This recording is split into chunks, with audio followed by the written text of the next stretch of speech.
Ouvi, ano passado eu estabeleci uma palavra pro meu ano. E essa palavra era networking. E eu falei pro Bruno, eu preciso fazer networking, porque a gente tá faltando isso na nossa vida. E eu falei isso no Instagram. E no final do ano, o Bruno fechou a parceria com vocês. Vocês viraram sócio. E olha aqui, a gente tá fazendo networking para um caralho. Né? Não, mas muito antes disso, a gente construiu um círculo de amizades.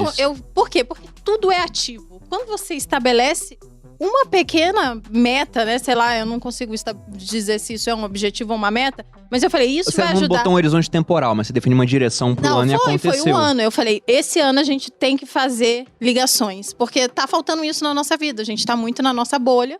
E a gente precisa fazer ligações. E só eu falar isso, eu já agi naquele sentido. Então, todo convite que chegava, o Thiago falava, vamos comer uma pizza lá em casa? Vamos. Vamos, sei lá, tomar um vinho na casa de não sei quem? Vamos. Sempre comendo, né? Mas a gente vai comer menos. Aliás, ele acabou de chegar dos Estados Unidos, ele fez convite pra vocês? Não. Não, eles acabaram de se mudar hoje, todo mundo fez convite pra você. Calma, não tem nada que nem vai ter Vocês querem arrumar a casa com a gente hoje? Vocês estão convidados. Sintam-se à vontade. Mas isso que a Malu falou é verdade, porque a gente tinha aquele plano de mudar pros Estados Unidos nesse ano, né? E todo mundo no meu Instagram lembrava da palavra no final do ano. Todo mundo. Qual que era? Network. Que era isso, network. Porque ela deixou público. Mas quando a gente tava pra ir pros Estados Unidos, antes de fechar a sociedade, ela ainda falou, nossa, bem esse ano que a gente fez um monte de amizade, tá muito mais próximo das pessoas, a gente vai embora. Eu falei, paciência, né? Mas depois acabou que a gente não foi. Mas eu tô falando isso porque é uma direção. O que você falou, se você coloca uma direção, você estabelece... Não precisa ser uma coisa muito robusta, né? Muito complexa. É uma palavra. Você vê, uma palavra fez toda a diferença no meu ano. E esse ano, ela é só uma extensão. E eu lembro Qual é a palavra desse ano, você falou? Vou continuar com essa palavra, porque deu muita sorte, eu ainda falei isso. E olha que a gente tá lançamos um podcast. E o podcast é um network purinho. Exatamente. Mas eu vou compartilhar aqui, eu também divido minhas metas em 3 categorias. Para esse ano eu dividi em físicas, intelectuais e financeiras / patrimoniais. Tem que ter a ver com os negócios, por exemplo. Italeno. Só que eu fiz essas metas antes de estar alinhado com as ideias do Grupo Primo. Então, por exemplo, aqui nas financeiras patrimoniais vai ter coisa que vai acabar mudando, né? Por conta dos negócios que estão mudando. Mas nas físicas eu tinha colocado... A gente agora tá pobre, né? Só a empresa que ganha dinheiro. Queria estar pobre assim. Não é? A porta dele, me falaram que a porta da casa dele é a maior porta da América Latina, sabia disso? Não é? É a maior? É grande vidro, né? América do Sul. Né? No México tem umas portas maiores. Mas nas metas físicas, por exemplo, eu coloquei 2, né? 5 km para 20 minutos, porque era um tempo que eu fazia no exército, mas quando eu tava no auge do meu físico, é puxado. Era um tempo que eu já fiz, né? E gostaria de fazer novamente, só que o tempo tá agindo contra mim. Só que tô treinando para isso. Coloquei também, para poder chegar nesse objetivo, eu defini uma meta que eu chamei de meta de esforço. Que foi uma meta de treinar pelo menos 210 dias no ano a contar de 23 de janeiro, que foi quando eu entrei na linha, assim, comecei a contar os treinos. Eu tava treinando antes, mas eu não contei, eu não programei. Então, dentro do meu controle, eu tenho que chegar até o meio do ano com 105 treinos feitos pra estar alinhado com a meta. E vou ter mais 105 nos outros 180 dias, praticamente, né, 182 restantes. E tá faltando aqui.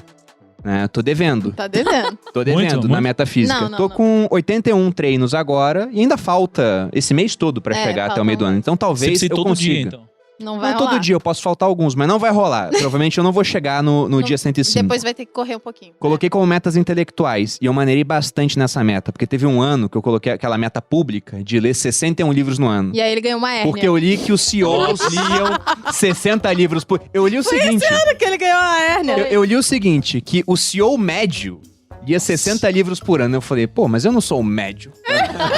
Então eu vou ter que ler 61 livros, né? Eu li, acho que 47 livros, e a pilha de livro ficou desse tamanho, ficou gigantesca. E eu vi, é loucura, não dá pra fazer isso de novo. Ele ficou sem andar, né, em janeiro inteiro depois, porque não conseguia. Pois é, lendo assim, né, meio curvado. Aí esse ano eu botei só 3.000 páginas de livro. Já li 1.000 páginas, né? Então tem que caprichar mais na leitura. E coloquei dentro disso alguns autores que eu quero ler ou reler, que é Sêneca, Dostoiévski e Taleb. E por fim cheguei na meta financeira patrimonial, que é manter 50% do que eu tenho investido lá fora. Eu já atingi essa meta, mas é uma meta de manutenção. Com o dólar caindo, por exemplo, baixou o valor do meu patrimônio lá fora, eu sou obrigado a mandar mais aportes. Coloquei de lançar 4 turmas do Viver de Renda no ano. Já lancei 2, tô indo pra terceira, mas isso pode mudar. Depende dos objetivos do grupo, não sou só mais eu pensando nisso. E coloquei também de fazer meu primeiro lançamento de 8 dígitos, porque eu nunca fiz um lançamento de 10 milhões ou mais, né? Esse ano, quando eu estabeleci as metas, eu estabeleci em um dos meus programas ter 10 mil inscritos.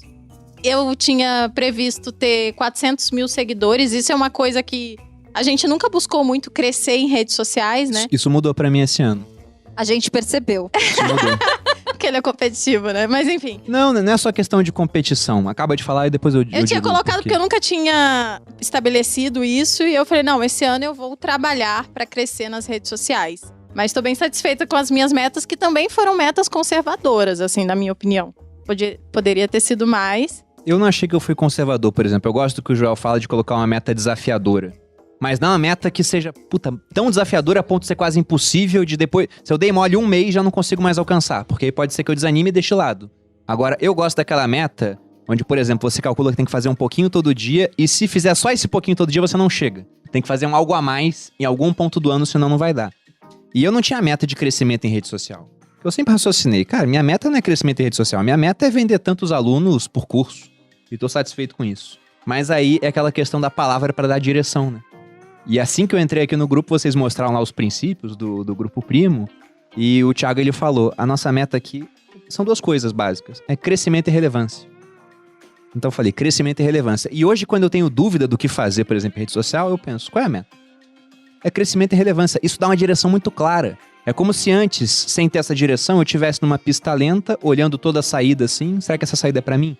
E depois que eu vi lá, não, é crescimento e relevância, eu vou pra pista rápida e esse é o caminho, ó. Bom, isso aí. E vai Princípio embora. é o número 3. É o número 3 da lista? Olha aí. Se não fosse, vocês nem saberiam que não é também. Pois né? é. Se ligar Tá nisso, né? excelente essa